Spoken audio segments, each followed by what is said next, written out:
음주, 흡연, 비만, 그리고 제가 너무 좋아하는 고기, 육식. 우리 현대인들의 건강을 악화시키는 이제 건강 4대악이라고 하는 걸 아주 정확하게 꼽아주셨는데요. 근데 쌤, 네. 정말 그 중에 이제 네. 다 이제 선생님들 네, 세 네, 분께 네. 제가 여쭤볼게요. 네.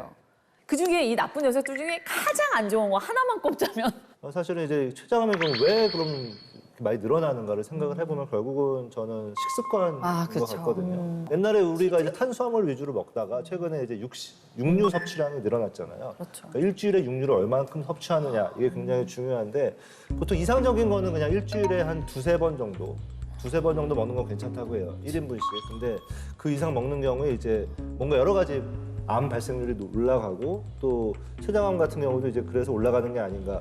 사실 이게 원래 췌장암은 서양인들한테 많은 암이거든요. 근데 서양인들은 췌장이 커요. 그쵸. 췌장도 커요. 네. 근데 우리나라 사람은 췌장이 좀 작아요. 그래 아까 제가 말씀드렸지만 이 췌장이라는 게 지방을 소화시키는 그 소화 효소, 네. 라이페이즈라고 하는 그 소화 효소를 분비하는데 그러면 이제 우리가 그럼 기름진 걸 많이 먹으면 어떻게 되겠어요? 열심히 운동을 많이 췌장이 하면 열심히 일을 해야 되잖아. 막. 피곤해 지치면 그쵸. 완전히 나가 떨어지는 거죠. 네. 그 췌장이 열심히 일을 하니까 일을 많이 하는 거죠. 네. 그래서 그게 안 좋지 않을까 생각합니다. 한마디로 이제 과부하가 오면서 여러 가지 탈이 난다 이렇게 네. 보시면 되는데요. 단일 원인으로는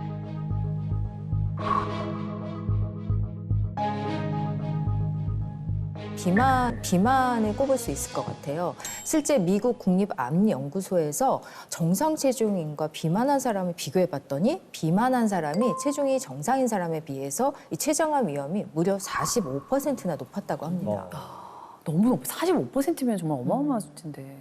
네, 사실 이 비만이 특히 중년 이후의 나이에서는 여러 가지 암의 소스가 될 수가 있어요. 이 지방 조직이 여성들 같은 경우에는 에스트로겐이 이제 난소에서 못 나오니까 어디서 나온다 그랬어요? 지방에서. 네, 지방에서 이제 에스트로겐을 분비한다 그랬죠. 이렇게 되면은 여러 가지 이제 지방과 에스트로겐 호르몬 교란이 일어나게 되면서 아이고. 또 좋지 않은 비정상적인 세포 암 발병 위험을 높일 수가 있습니다. 여성은 이제 완경기를 겪으면서 에스트로겐 호르몬 수치가 급격하게 떨어지잖아요. 지방 세포가 많아지지 않도록 관리하고 있었던 이 에스트로겐 호르몬이 줄어드니까 자연스럽게 내장 비만, 복부 비만이 많아질 수밖에 없는 거죠. 그래서 이 여성인 경우에 비만을 더 많이 관리해야 된다고 생각이 드는데요. 비만. 앞서서 저희가 예전 회차 때 이 복부 비만이 많아지는 것만으로도 유방암 발병률 네. 60% 정도 높아진다는 말씀도 드린 적이 있었죠. 너무 놀랐어, 진짜.